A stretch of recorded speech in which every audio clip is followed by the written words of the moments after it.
Boa tarde a todos.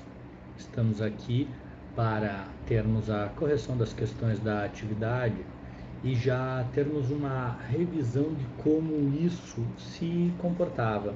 Então, as nossas atividades, a nossa atividade, perdão, foi a primeira. Nós teremos mais algumas atividades dentro do avanço do conteúdo. Essa semana vai ser chave, inclusive.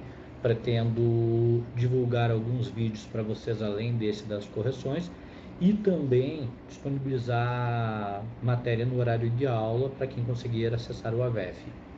Mas, dando ênfase nesse primeiro momento ao que nos importa, correção da atividade então. Primeiro ponto, pessoal. Alternativa número 1. Aponte se o item está correto ou errado. Para Thomas Hobbes, com a criação do Estado, o súdito deixa de abdicar de seu direito à liberdade natural para proteger a própria vida. Pessoal, eu grafei ali. O súdito deixa de abdicar. Olha que pegadinha violenta. Basicamente, Hobbes diz o quê?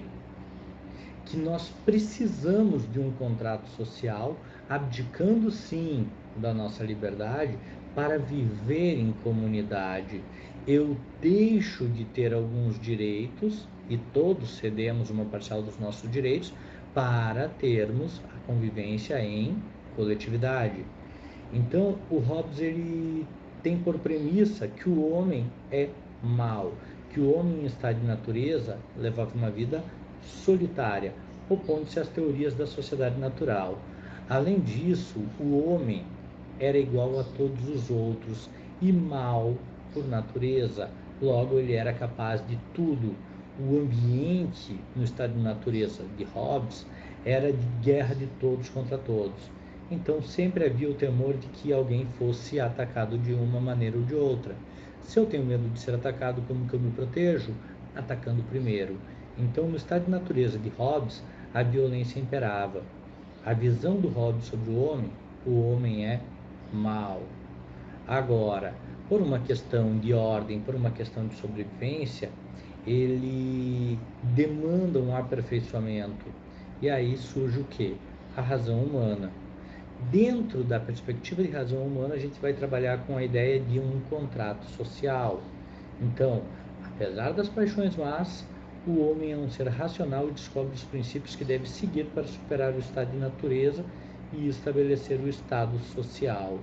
Então, o homem, ou o súdito, como ele prefere colocar aqui na pergunta, ele não deixa de abdicar, ele renuncia sim ao seu direito a todas as coisas, a roubar, a matar, a praticar violência sexual, porque todos vão deixar. E aí sim fazemos uma construção de um Estado, de um contrato social, e aí podemos conviver. Então a questão aqui ela ficava evidente o erro já de largada, quando diz o súdito deixa de abdicar. Não, o súdito tem que abdicar para que possamos fazer o contrato social, ok? Então, questão número 1, alternativa errada. Dentro da número 1, nós temos o item 2. A respeito das noções de Estado, governo e administração pública, julgue os itens a seguir. Povo, território e governo compõem os três elementos constitutivos do conceito de Estado.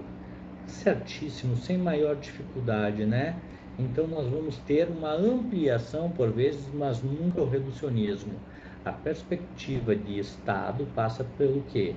Passa por um território corretamente ou adequadamente demarcado, respeitado por outros países, um povo sob a tutela de um governo soberano. Alguns autores falam governo somente, alguns outros falam em governo soberano. Mas são esses três requisitos básicos para nós termos o conceito de Estado: povo, território e governo. Certíssima questão também. Próximo item. Acerca dos elementos do Estado e da abrangência de seus poderes, julgue os itens a seguir. O Estado é formado por três elementos: o povo, o território e o governo soberano, constituído esse último elemento condutor que detém e exerce o poder absoluto de autodeterminação e auto-organização emanado do povo. Perguntinha bem difícil essa, mas está correta também, pessoal. O Estado é formado por 3 elementos: povo, território e governo soberano, constituindo esse último, no caso o governo soberano, o elemento condutor que detém e exerce o poder absoluto de autodeterminação e auto-organização emanado do povo. Observa só, poder absoluto de autodeterminação, regido pelo princípio da autodeterminação dos povos, descrito no artigo 4º da Constituição Federal Brasileira.